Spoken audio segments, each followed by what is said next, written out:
out in spring. Great. How you doing, folks? Well, we've got a beautiful day now here in Aberdeenshire. You wouldn't have thought that just a few days ago. We've had some incredibly strong winds recently. Unfortunately, they blew off all the netting that we had put so much hard work into a few vlogs back. But we've sorted it all out. It's all very well sealed down with sandbags and pins and everything we could find.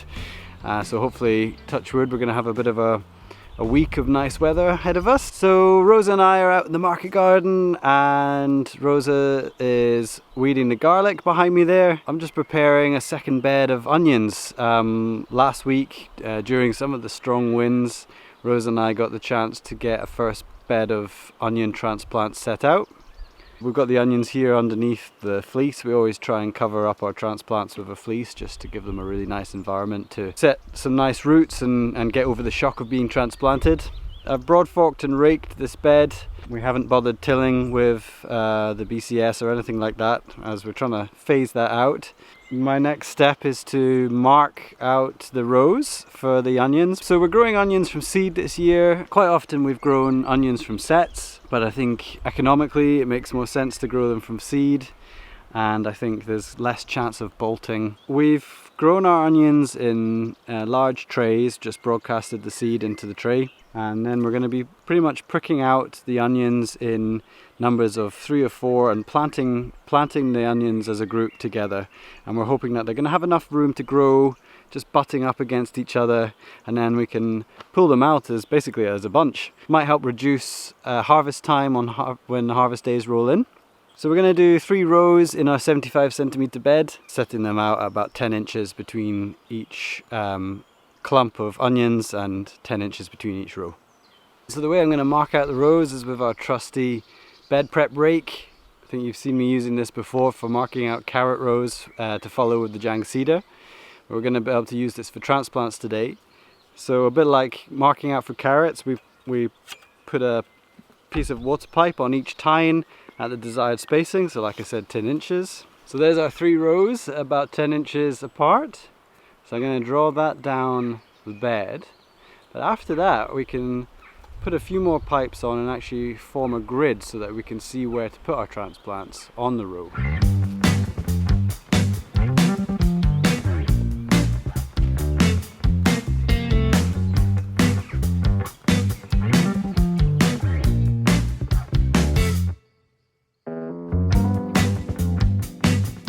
Alright, so that went really well. You can see the rows show up nicely because we've got wet soil beneath the dry crust that's formed after raking. Nice, easy to follow. Now, what we're going to do is we're going to put these blue tubes on it so that we can do a grid to transplant onto.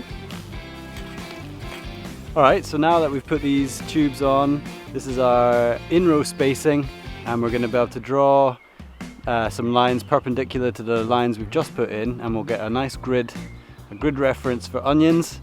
We'll know where to set our transplants, and it will make transplanting a lot faster.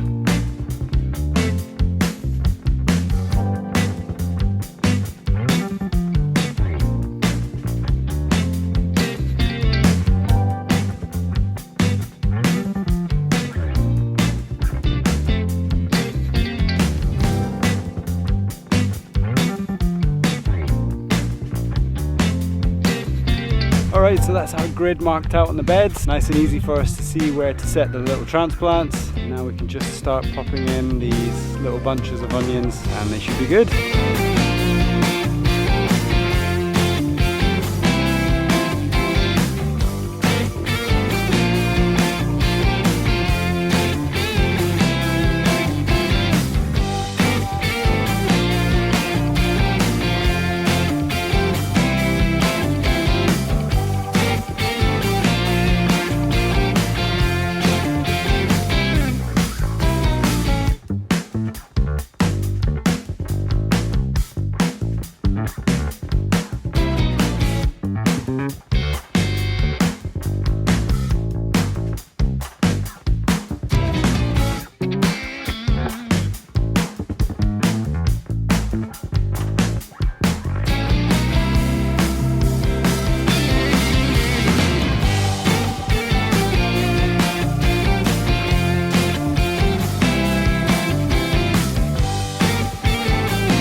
I'm just hand pulling the weeds out of our garlic beds, which is a semi-lengthy process, although it's the first time we've weeded these beds. It's been interesting for us because we tried a slightly different approach with these beds compared to what we normally do in the market garden. We used our own compost and we applied it as a reasonably thick mulch.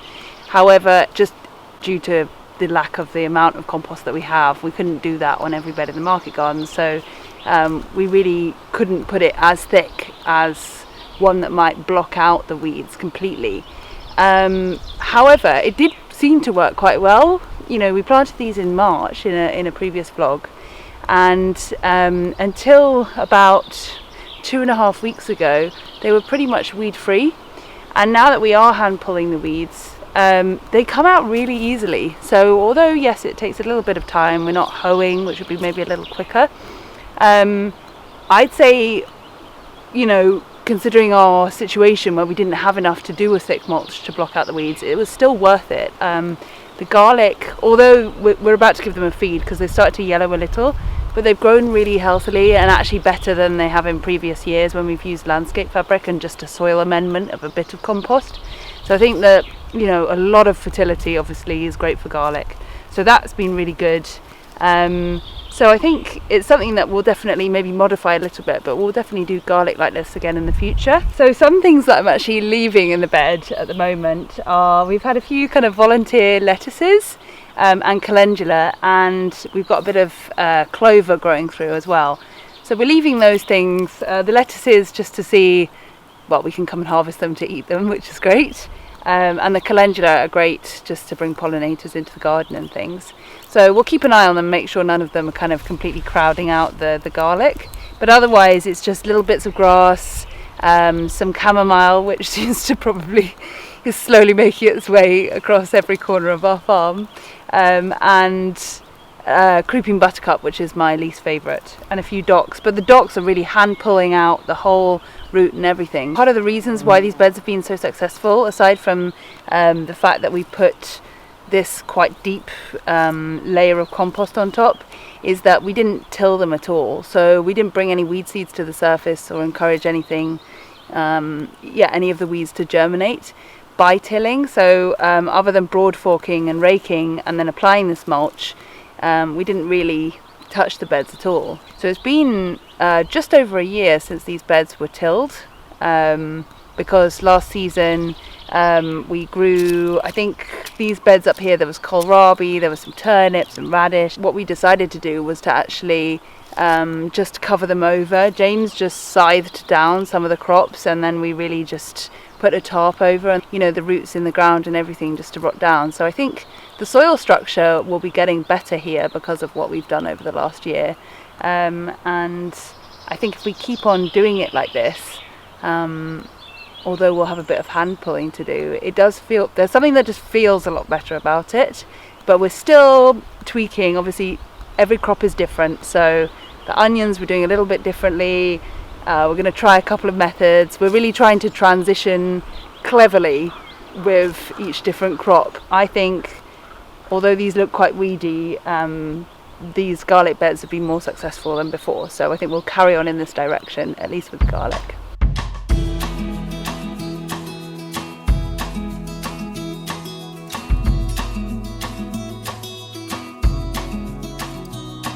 So that's one bed of onions done. Now we're just going to plant a couple more, and then we'll think about the leeks.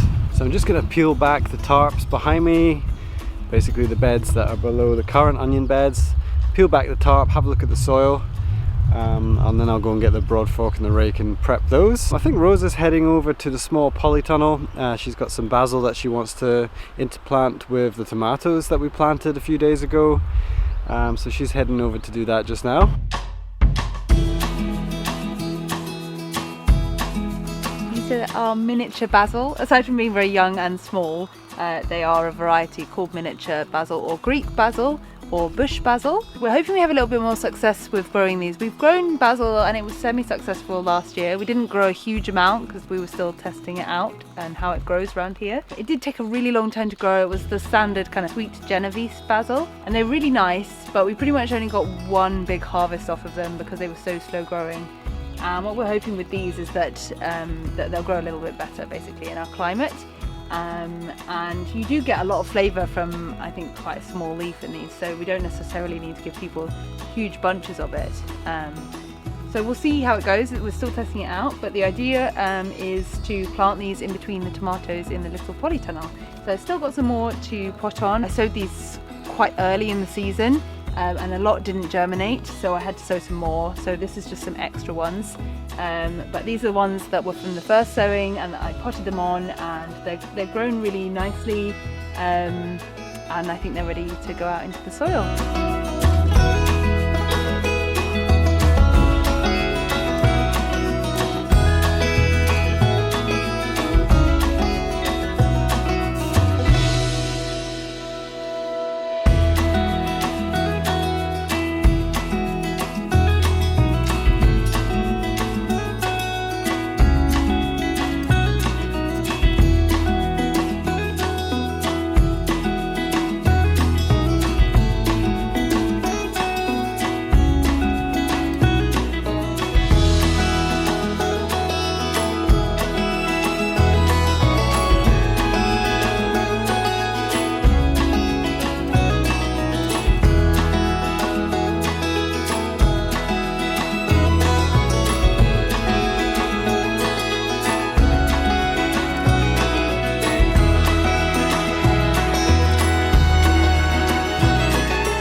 So we've decided to plant the basil here in this little polytunnel for a number of reasons. Firstly, it's really utilising the space in the polytunnel. We've only got one crop in here. We basically always want to use as much space in the polytunnel in this protected warm environment as possible. So planting as many crops or interplanting crops within the polytunnel is a really great use of the space. And you get at least 2 harvests from one bed then. So we've got the tomatoes here and the basil, and they go very well together, which is great. But also some people say that the basil can also have some very positive effects on the tomato. That can be in terms of potentially some forms of pest control, or even that the basil actually enhances the flavour of the tomatoes as they grow. So we'll see. We're not doing a scientific experiment. We don't have any beds without the basil planted in. But even if it doesn't do any of those things, it's a space to grow both crops, and it will smell fantastic in here, I'm sure.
Alright folks, well we managed to get the last 2 beds of onions planted, and I've prepared a couple of beds for carrot sowing tomorrow, so great to get that done. Rosa's just giving the tunnel a bit of a water. I think we're gonna see about planting some lettuces out on either side of these cucumbers. But apart from that, I think that's another day done and dusted at Noth Farm. Hope you've enjoyed today's vlog episode. If you did enjoy it today, then please give the video a like and leave us a comment, say hi, and maybe share it with your friends if you can. It'd be brilliant to spread the word. So we'll see you next time folks. Thanks for watching.